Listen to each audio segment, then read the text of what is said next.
चारु चंद्र की चंचल किरणें खेल रही है जलथल में। स्वच्छ चांदनी बिछी हुई है अवनी और अंबर तल में। राष्ट्रकवि मैथिली शरण गुप्त हिंदी के प्रसिद्ध कवि थे। हिंदी साहित्य के इतिहास में वे खड़ी बोली के प्रथम महत्वपूर्ण कवि हैं। उन्हें साहित्य जगत में दद्दा नाम से संबोधित किया जाता था। उनकी कृति भारत भारती ये भारत के स्वतंत्रता संग्राम के समय में काफी प्रभावशाली सिद्ध हुई थी और इसी कारण महात्मा गांधी ने उन्हें राष्ट्रकवि की पदवी भी दी थी। उनकी जयंती 3 अगस्त को हर वर्ष कवि दिवस के रूप में मनाई जाती है। भूलोक का गौरव प्रकृति का पुण्य लीला स्थल कहा, फैला मनोहर गिरी हिमालय और गंगा जल कहा। संपूर्ण देशों से अधिक किस देश का उत्कर्ष है, उसका कि जो ऋषि भूमि है वह कौन भारतवर्ष है, वह कौन भारतवर्ष है।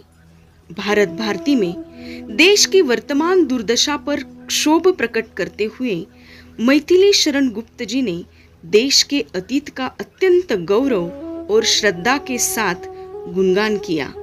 भारत श्रेष्ठ था, है और सदैव रहेगा का भाव इन पंक्तियों में गुंजायमान है। सन 1954 में भारत सरकार ने उन्हें पद्म भूषण से सम्मानित किया।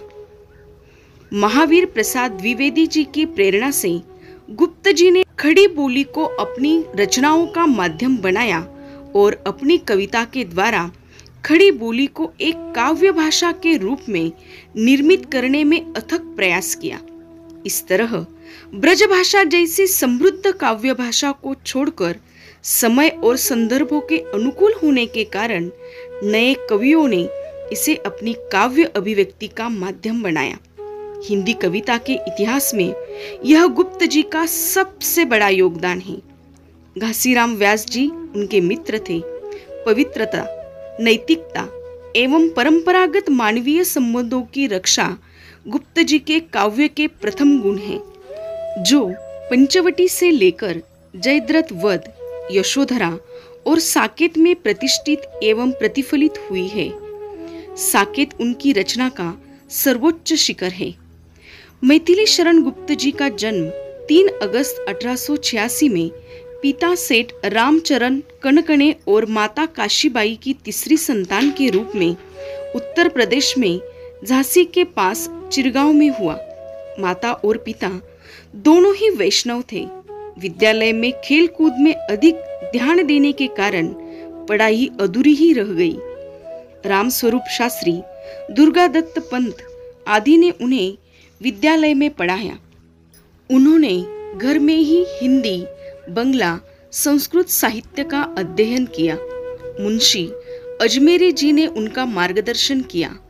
12 वर्ष की अवस्था में ब्रजभाषा में कनकलता नाम से कविता रचना का आरंभ उन्होंने किया। आचार्य महावीर प्रसाद द्विवेदी के संपर्क में भी वो आए।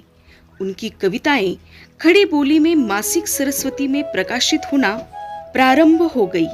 प्रथम काव्य संग्रह रंग में भंग तथा बाद में जयद्रथ वध प्रकाशित हुई। उन्होंने बंगाली के काव्य ग्रंथ मेघनाद वध ब्रजांगना का भी अनुवाद किया।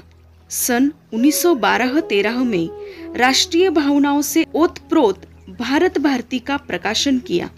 उनकी लोकप्रियता सर्वत्र फैल गई। संस्कृत के प्रसिद्ध ग्रंथ स्वप्न वासव दत्ता का अनुवाद प्रकाशित कराया। सन 1916-17 में महाकाव्य साकेत की रचना आरंभ की। उर्मिला के प्रति उपेक्षा भाव इस ग्रंथ में दूर किए। स्वतः प्रेस की स्थापना कर अपनी पुस्तकें छापना शुरू किया।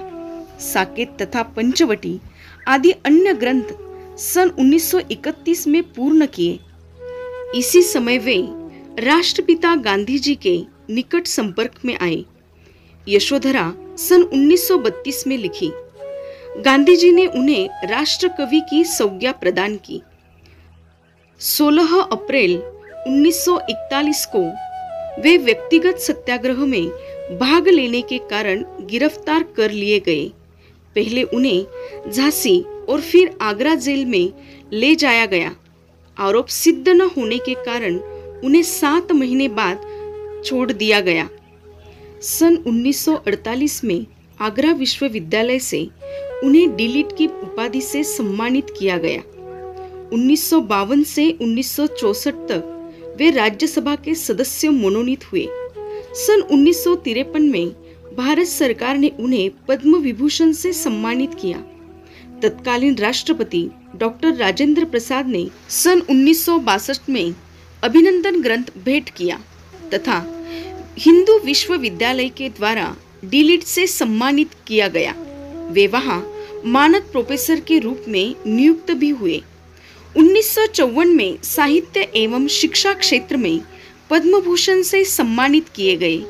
चिरगांव में उन्होंने 1911 में साहित्य सदन नाम से स्वयं की प्रेस शुरू की और झांसी में 1954-55 में मानस मुद्रण की स्थापना की। इसी वर्ष प्रयाग में सरस्वती की स्वर्ण जयंती समारोह का आयोजन हुआ, जिसकी अध्यक्षता गुप्त जी ने की। सन 1963 में अनुज सियाराम शरण गुप्त के निधन ने अपूरणीय आघात पहुंचाया। 12 दिसंबर 1964 को दिल का दौरा पड़ा और साहित्य का जगमगाता तारा अस्त हो गया। 78 वर्ष की आयु में 2 महाकाव्य, 19 खंड काव्य, काव्य गीत, नाटिकाएं आदि उन्होंने लिखी। उनके काव्य में राष्ट्रीय चेतना, धार्मिक भावना और मानवीय उत्थान प्रतिबिंबित है। भारत भारती के 3 खंड में देश का अतीत, वर्तमान और भविष्य चित्रित है। वे मानवतावादी, नैतिक और सांस्कृतिक काव्यधारा के विशिष्ट कवि थे।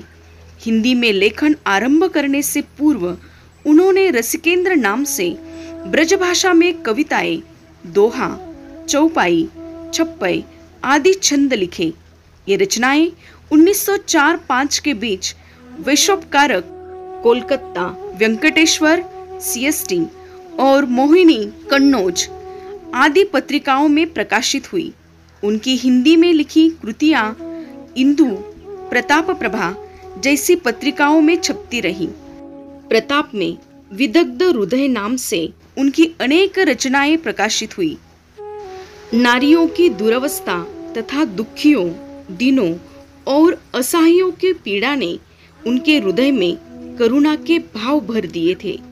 यही कारण है कि उनके अनेक काव्य ग्रंथों में नारियों की पुनर्प्रतिष्ठा एवं पीड़ित के प्रति सहानुभूति झलकती है। नारियों की दशा को व्यक्त करती उनकी ये पंक्तियां पाठकों के हृदय में करुणा उत्पन्न करती हैं। अबला जीवन हाय तुम्हारी यही कहानी, अबला जीवन हाय तुम्हारी यही कहानी, आंचल में है दूध और आंखों में पानी, आंचल में है दूध और आंखों में पानी।